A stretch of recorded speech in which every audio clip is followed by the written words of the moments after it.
Friday. We're back again. Petrol prices are down, bro. They did. $1.95. Pretty cheap. I just filled up. Did you fill up? I filled up. I reckon it's your last chance. Well, there's peace talks as well that are continuing. But let's see if they break down over the weekend. Last time we spoke, they were having peace talks. I thought they're having peace talks the last few weeks. They've been having peace talks ever since the war started. Yeah. You know, on and off. But it's all just a smoke and mirrors game, allowing for the next sort of move to be made, the military to move, the Navy to move. Obviously, after the peace talks didn't prevail, you know, you had the US Navy move into the Strait and blockade the Strait. Which I thought was a very gutsy move. You know, it's like, well, if you're not going to allow oil through, and only allow oil through for your friends, like China and probably Russia, then we're just going to shut it off. I thought it was a gutsy move. Yeah, but it's like, it's a gutsy move, but now you can kind of start to see how, like, there's a goal. There's a goal here. The goal is, like I've been saying, to bring down the petrodollar. Because, like, I mean, like, why else would you go and block the Strait? Yeah, this is where you and I disagree, because I think it's going to do the opposite effect, where it's going to actually strengthen the petrodollar. Because what they're saying is any oil that goes through anywhere has to be done in US dollars. But it's not being done in US dollars, that's the problem. Well, there could be a small portion, whether it's going from China or maybe from Russia, or the yuan or the Russian ruble, but I think most of it's still going. But you saw the Australian dollar just hits like 72 cents. Speaking, yeah, it's a right asset, yeah. So you can see, and then I can't remember the last time I saw the Aussie dollar at 72 cents. It would have been 10 years old. But the currency is devaluing. I saw a stat the other day, and this is like, obviously this is a long time away, but like from the 1950s to now, $10,000 used to be worth $10,000. Now it's worth $723 in comparison to what it can buy you. Oh, look, I've no doubt that the currency is devaluing, but is that also, so that's because there's a lot of dollars in the system, right? So it's because most people are still using the US dollar. It's still the reserve currency. Which is the goal. Yeah. Which is the goal. So this is what I'm saying. The goal is to get everyone, or keep people using the dollar that's collapsing quietly. Then all of a sudden it's worth nothing, or it's not worth much at all. And then they owe money, and then they need an alternative. But anyway, that's kind of my theory. The other thing is, I do understand what you're saying. It has cut China off, and it's cut off Iran's profit making as well. Because I think they were making like $400 million or something a day from China. This is true. Yeah, they're making a shit ton of cash from China, but like now effectively blocking the Strait is impacting China the most. Yeah. Of all people, because the US has oil internally. They're an exporter. They've got the oil from Venezuela as well. So realistically, the only people that are getting harmed by this is probably China and Europe. You know? Yeah, which is interesting. But we'll see. They got more talks on this weekend. Again, I don't think there's going to be a deal. I can only see things escalating from here, because they need a crisis. They need a crisis. Well, petrol went down, but diesel is still really expensive. Yeah, it's come down. I saw it on the way here. It was like, it's still $3. I think it was around $3 or just under $3. So it's kind of softened a little bit, but this is all off the back of talking. This is just so funny how, like, prices, even the markets, like, look at the markets. Oh, the stock markets are peaking. You know, and this is all just the back of what Trump is saying, or there's peace talks, or there's proposed peace, there's a ceasefire. And it's like, I just find it so fascinating that markets can move and oil can move just off the back of words and not action. Because the Strait's more closed than ever, yet prices came down $15. Yeah. Make it make sense. Well, it's more like now, especially the markets move all because of sentiment and news articles, because there's a lot of algorithmic bots. Yeah. You just see what's on Twitter, what's being pushed from Channel 9, CNBC, and all the rest of them, and bases its decisions on those news articles. Yeah. So it's all automatic. You know, so when there's peace talks, it's positive. All of a sudden, all the bots they just start buying. And they just start buying. And when there's negative news, it happens exactly the other way. When you talk about bots, you're talking about just like people or like actual bots? No, like actual trading bots. Yeah, right. Like all the big banks, all the hedge funds, that's what they use. They're just automated. They're all automated. It's all automated based on news flow. Yeah, and that's just because they know how the system works, how the markets work. Well, if Trump is saying things positively, things are looking good, it makes sense that stocks should go up. So this is all done automatically. Yeah. In milliseconds as well. Yeah. So, but yeah, when there's a crisis, the exact opposite happens. Or if there's bad news, it goes exactly the other way. And we've seen the market swing like crazy over the last month or two. Yeah, it's insane. It's insane. They had their biggest drop since their all-time highs. It was like 4 or 5%, if not more, since the war started. And all of a sudden, they're hitting all-time highs. Yeah. In the space of 5 days of supposed peace, there's no peace. There's no peace. Like there's still, there. It's still happening. It's money making. It's money making. That's exactly right. So, it's just, I don't know. It's just that's why crazy. I'm a bit cautious as well, because Trump is very pro stock market, and I think he wants the stock market to go up. Have midterm elections coming as well, so he's going to do anything to pump it up. So, but then I think on the other side of that there will be a correction. I just don't know whether now is the correction, because everyone's expecting it, so the market does the complete opposite. Yeah, so here's my theory. We're going to see a crash, right? So the peace talks won't work. There'll be something there where they say, no good, and then the missiles will fly, unfortunately, and things will escalate even more, and other energy infrastructure will get bombs, potentially desalinization plants and all that sort of stuff, and it'll cause absolute mayhem in the world, right? You'll see a massive crash, I think, both in the markets, and you'll see a massive spike in oil. Then they're going to need some sort of savior. They're going to need something that's going to be able to save the system, be able to keep things running, because there's too much liquidity in the market and everything's stuffed. Then once they flip that switch, that's when you'll see everything go back up. Because from my understanding, they've been working towards tokenizing all assets on the blockchain, including the stock market. Yeah, that's been in progress for a while. A long time. And as soon as you see that Clarity Act come in, that's when I think it's the green light, and we'll see the red go straight to green, and that's where everything will just go sky high. So that's the end of this month, the Clarity Act. I think the Clarity Act will happen at the end of this month. Yep, for sure.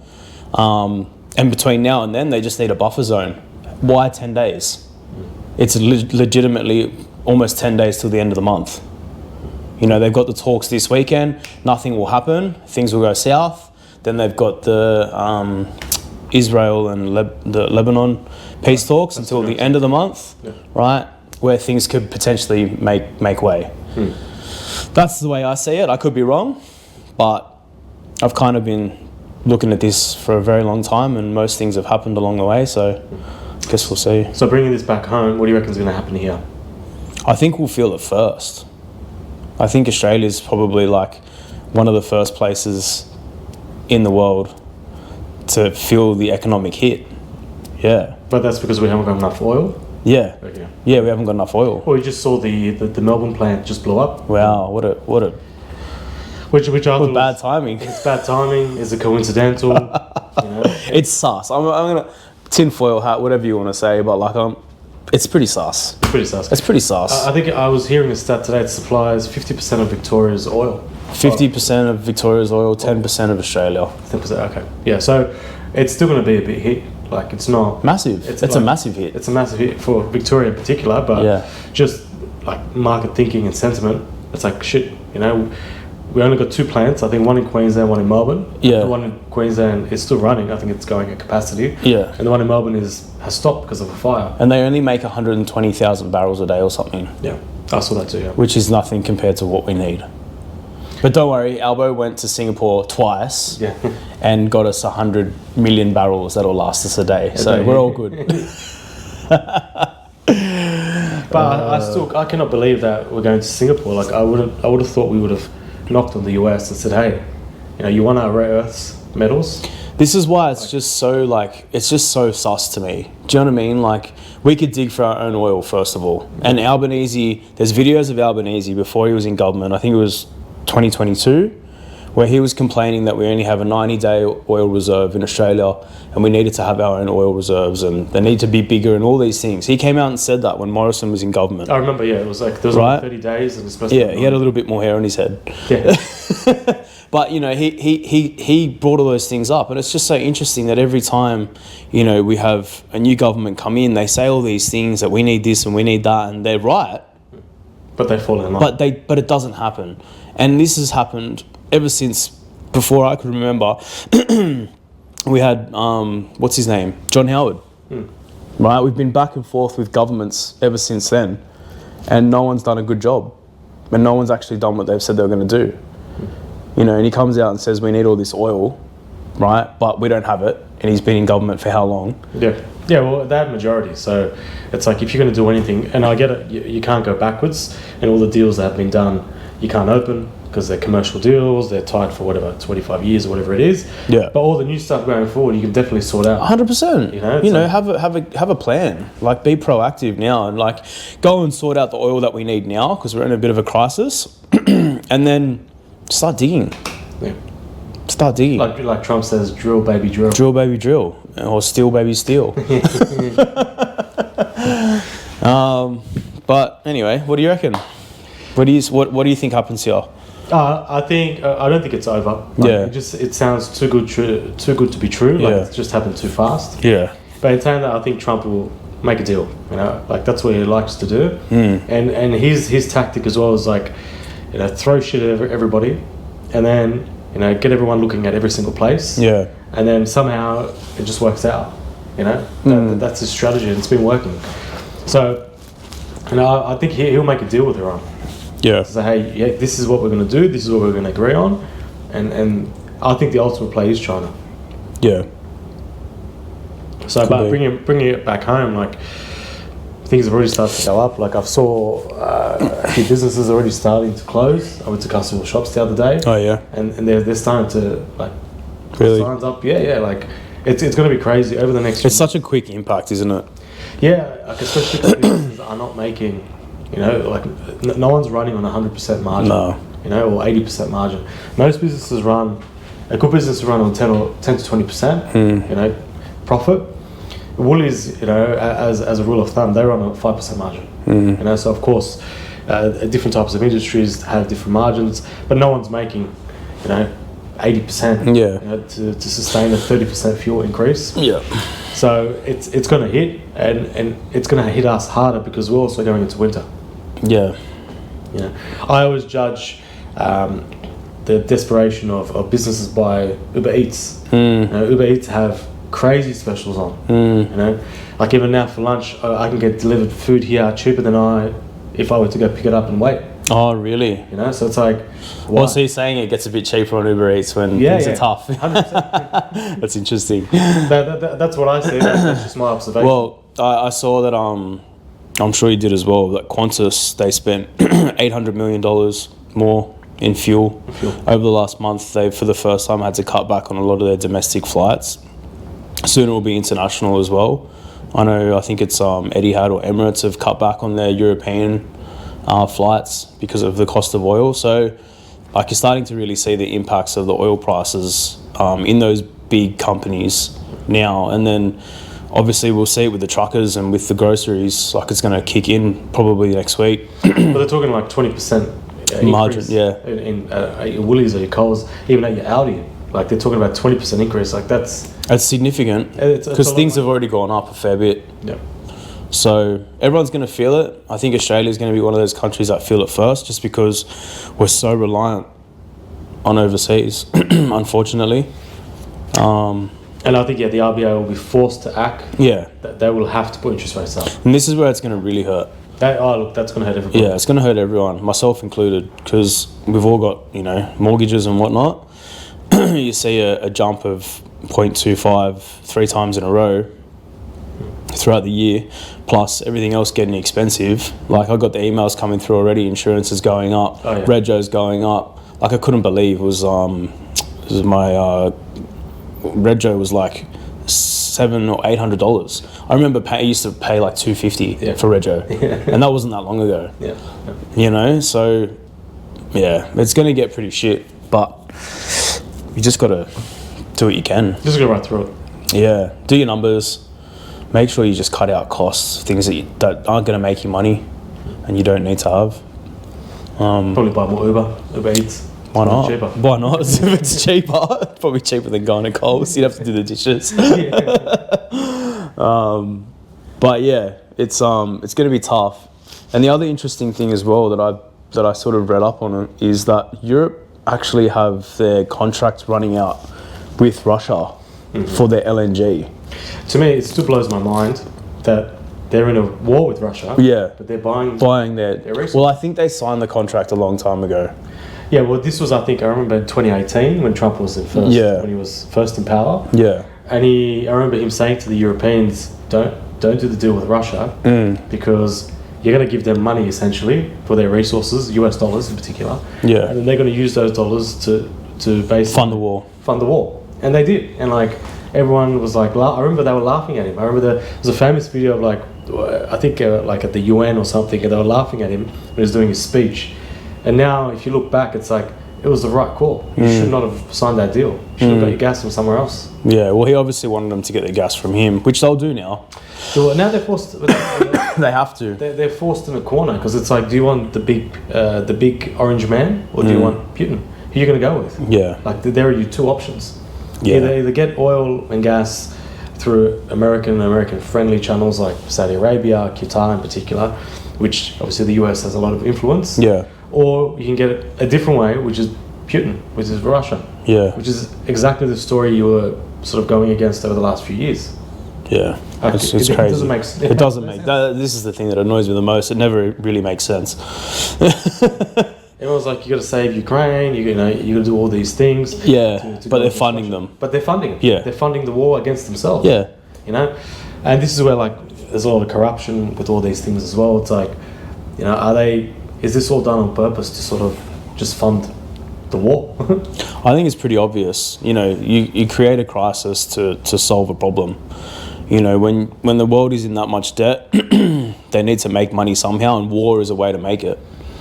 Yeah, I think you sent me the article where they're telling GM and Ford to really interesting. Yeah, to start producing drones, military drones and tanks. And it's like that's a wartime directive. It's a World War I, World War II scenario. The last time those companies were reached out to was in World War II. So that just says a lot.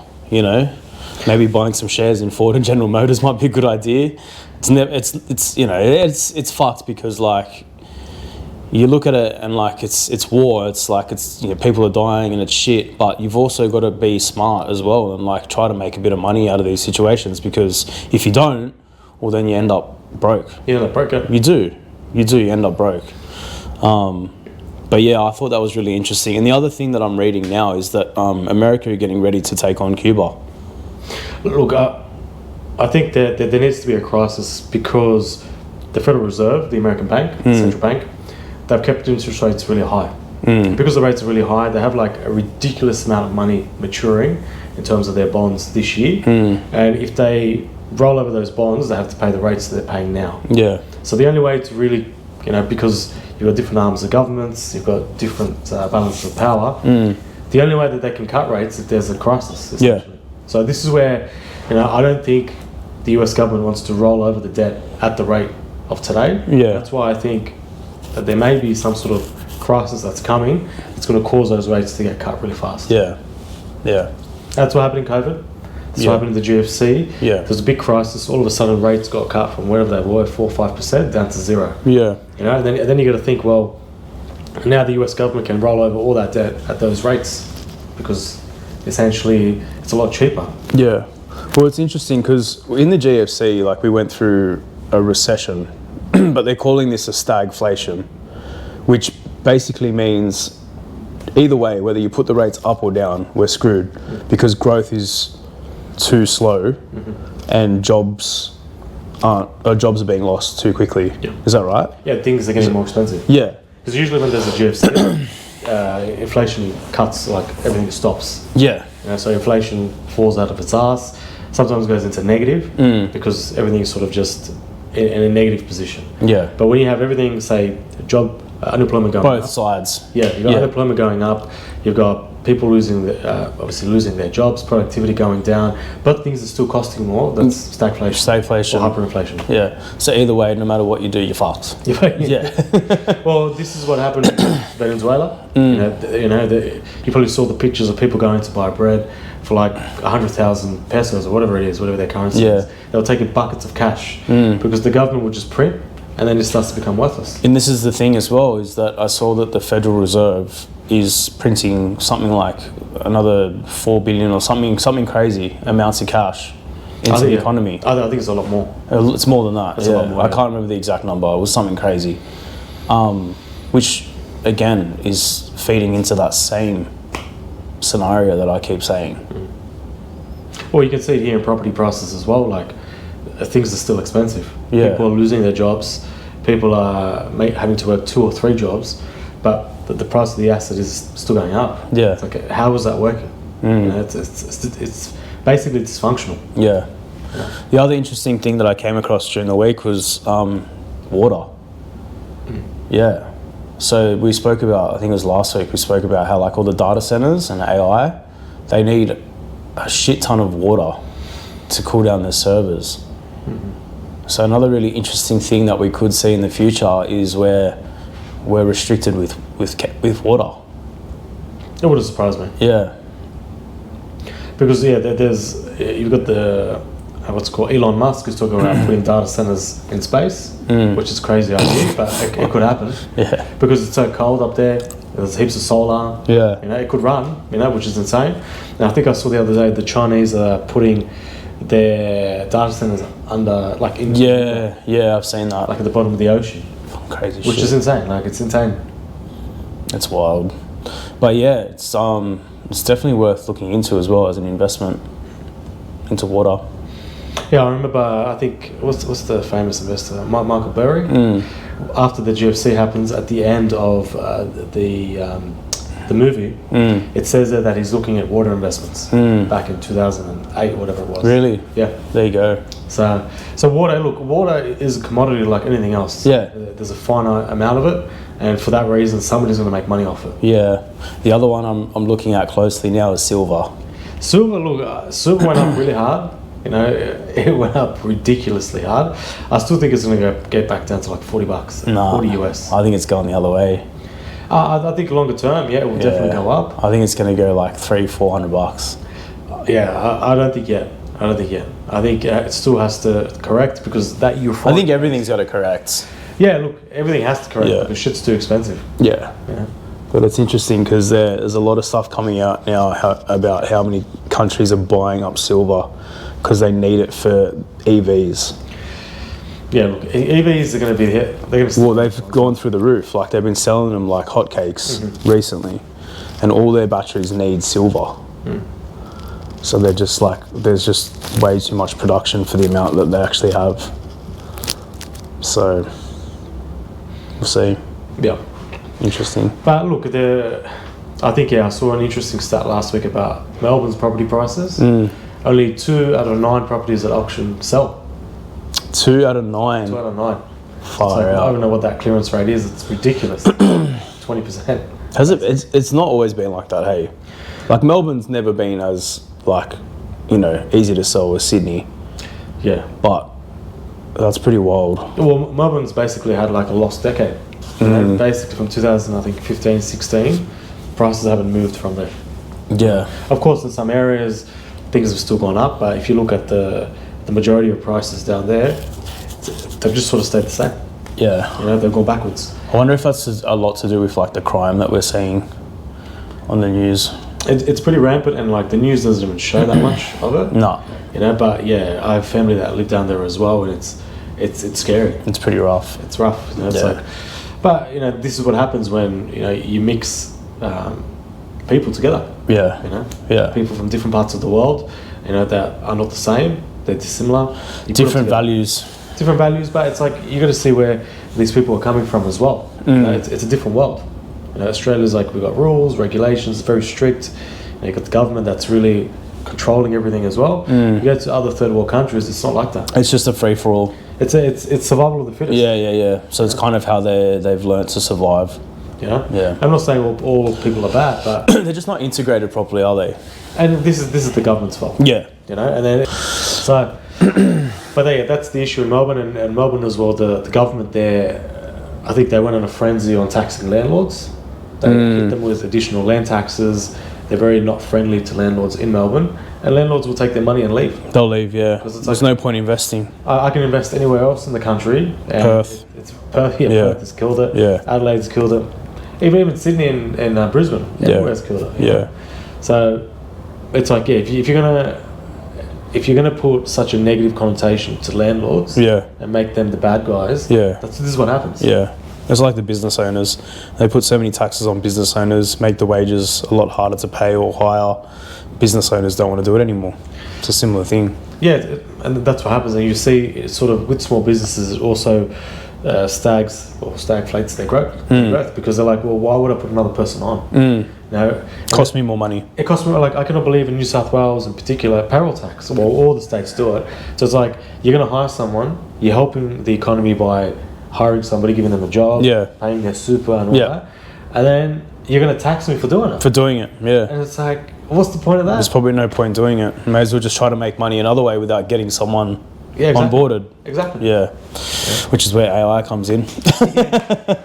Anyway, what do you think happens over the weekend with Iran and? I think definitely the talks will break down because it can't be that easy. You know, and I also believe that they're making money on either side. You know, the market has to go down. It can't just go, up like it's gone up for like the last 10 days. Yeah. At some point, someone's going to short the market. It's going to go the other way. Yeah. So I think could it be this weekend? I think so. You know. Yeah, I think tomorrow we'll hear some big news, and we'll see. Yeah, I personally just think that we'll see a big crash before the weekend. I think it's going to recover. I think the market's still, we may have a short-term volatility crunch, but I think the market ultimately is going to go up. It's going to go up hard, and then I think it's going to do what it's going to do. Yeah. That's my view. Guess we'll find out, eh? It's hard to tell because Trump has his head on a swivel because he's just left, right, this way, that way, peace, bombing, da-da-da-da-da, like, you just don't know. He looks chaotic. Like, you look at him and go, fuck, he doesn't know what he's doing. Yeah. But that's all part of the plan. Look chaotic, but underneath he's got everything coming together. Yeah, well, think back, like the Venezuelan situation, he looks like a genius now. Yeah. You know, like he secured that before he went to Iran. Yeah. And the thing was, the writing was on the wall too. Yeah. Because they were sending the ships over to Iran, slowly. Everyone was noticing, and then bang, hit them straight after the Olympics finished, which makes complete sense if you think in hindsight. Yeah. Because why would you hit them when everybody's in Europe celebrating the Olympics? You know, that's true. Like, let everyone get home. Yeah, let the Olympics finish. Yeah. And then, because it's a major event, then you do it. You know. But so then, what's like Israel's go then? Because Israel's still trying to take out Hezbollah and get rid of all the proxies and whatnot. Like, because I think I spoke about this last time, but like we kind of look over the fact that Israel's heavily involved in this situation. Well, I think Israel controls the whole Middle East. Yeah. Like that's a setup. Do you think they have a hold over Trump and the US? I think so. Yeah. Because like the US as well, there's a lot of money that comes from Israel. From Israel. A lot of ownership. Yeah. Like a lot of the companies are owned by Israel. Yeah. And the moment when you control influence via money. Well, I know Hollywood's owned by a lot of Jewish people as well, and a lot of companies. Mm-hmm. So they obviously own a lot of the money in the US. And it goes back to, like, we were just talking about Victoria with the investors. If you piss them off, they just pull their money out. And that's what it is. Like, we're talking so true. Heavy money. Yeah, trillions. Yeah. So if they don't agree with what, Netanyahu wants, well, we're going to fucking take our business elsewhere. And it's as simple as that, and it's not like... It just goes to show how much the world's run by money. It all is. It all is, yeah. It all is. Like, and it doesn't matter which country you're in, it's all about the money. Because money, at the end of the day, gives you control and influence. Yeah. We are seeing an expansion of their country, though. I mean, they are trying to expand. Well, they've been fighting with Iran for a long time. Yeah. You know, like there's a series on Apple TV called Tehran that I've been watching. It's interesting to see, you know, what they're going through in terms of the agents, how they get in and all that. Like, of course, it's a series. Yeah. But it's like, it's got a lot of similarities to what's going on. Yeah. You know? And in the beginning it says, this is just for entertainment purposes. Sure. This is not, like, it's not portraying anything. And then one of the last episodes was about the phone getting blown up. Like, you know, they had the phones. You remember a few months ago, they gave the phones out to all the Iranian ministers. And they called them and blew up the phones. Oh, dead set, that actually happened. That actually happened. Oh, fuck. Yeah. And I saw it in this series and I was like, fuck, it's very coincidental. Yeah. It's like they're just showing us. Anyway. Yeah, I guess we'll see what happens. But China and, what's his name? Xi and Trump have got a chat coming up. I think a meeting coming. They were meant to have one last month, but Trump pulled out of it. But I think Trump is going there. I think that's what's happening. Or I think so. They're having a meeting. They're having a meeting somewhere. I think Originally, Trump was going to China, to Beijing. I don't think Xi would go to Washington. No.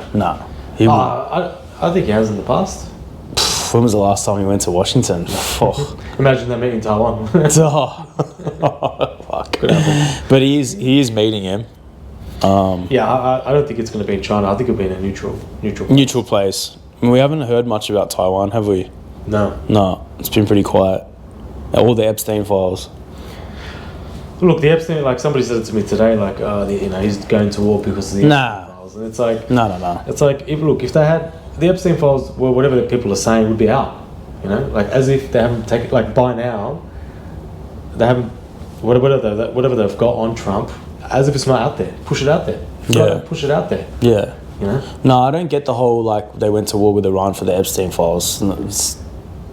It's solely to do with controlling the economy. Yeah, it's oil. It's oil. It's oil, money, power, control. Where Epstein files are a thing, maybe to distract from what's going on underneath, like why they're doing all of this, but they're not going to war for Epstein files. No, because, you know, if they had more dirt on Trump or whoever, right, not just him and his friends, they'd push it out. Yeah. Like, because like we're like at the extreme end of we're right at the end. Correct. Like the next step is nuclear war. Yeah. It's like, how much further do you need to go? If you need to release dirt on whoever you've got, you just do it now. Yeah. I thought they would have pushed the dirt out before he became president. They kind of just pushed it out in stages, didn't they? It was like, here's a whole bunch more of information, and then there was nothing. And then it was more, and then it was nothing. And this is redacted, and now there's this. Like, yeah, but even the information that came out, like there was Trump. People that partied with him. People, and it's like that's not concrete. Like anybody, especially in those circles, and billionaires. Yeah, I mean, you'd have to be a bit of a grub to hang out with him, but like, there's nothing in there that actually says that Trump did X, Y, and Z. Yeah, it was just, you know, he was with him. It was with him. It's like, okay, doesn't stand up in the court of law. You know, like whatever they have, they should just push it out. Like if they got more on him about him doing all these dodgy things, well, let's go. Yeah. You know, because if that comes out, it will topple his presidency. Like he'll be out because they'll impeach him. You know, they'll literally get rid of him. Yeah. It's like, if you've got dirt to get rid of him, wouldn't you do it? Yeah. Like. Yeah. I think so too. But we'll see. Crypto is pumping at the moment too. I saw it's going up a little bit. Bitcoin's it's gone back up. XRP's gone back above the $2 mark as well for the first time in ages. So interesting to see what happens in that space. Well, Bitcoin is a risk asset, just like the Australian dollar. Yeah. So if you notice, as the Aussie dollar goes up, so does Bitcoin. Because now everyone's sort of turned, like the market is pricing in that the war's finished. The market's pricing in the war's finished. Yeah. They're like, it's over. Which is crazy to me. It's insane. Yeah. And so what happens is all of the algorithms, people get out of the US dollar. All of the bots, everything go, okay, cool, let's go risk on. Yep. Risk on means let's go buy risky assets. Let's go buy Bitcoin, crypto, Australian dollar, because highly tied to commodities as well. So let's go buy it, and that's what they do. Aussie dollars at 72, which is insane. You know? Good time to travel. Good time to travel. You can't. There's no fuel. Yeah. Anyway, we'll see. We've got to talk about the $20 million ad. Oh. Which I couldn't believe when I saw that. $20 million on take off your roof racks, pump up your tyres. Keep the boot empty. Keep the boot empty. $20 $20 million. Albo, I just saved you $20 million. Just put out our podcast. But people are saying like the quality on an iPhone or a Samsung, whatever phone you use, 20 million. it's worth 20 mil. Like, are you fucking serious? And Albo flew to Singapore and Brunei, whatever it was, and used up a stupid amount of petrol. Yeah. And then came back and bought back a million, whatever it was, litres for a day, whatever it was. So basically, he didn't even bring that much back because he went over and used jet fuel anyway. But like the optics just aren't good. It's like if people can't travel, can't you just do a Zoom call? Like I get it in person. Honestly, this shit is done so on purpose. Yeah. It's so obvious that his time in Parliament is up. Everyone wants him out, which is the goal, right? To bring in the next fucking leaders, I think it's gonna be Chalmers, leaders of the free world. I think it's gonna be Jim Chalmers. Is he One Nation? No, he's the treasurer. Oh right, he's number 2. Oh yeah, for Labor. For Labor, yeah. Oh, potentially, but I'm thinking like next election. Yeah, next election's a bit far away. That's down. It is, but people remember this shit. We're in a global recession. It's not going to last 12 months.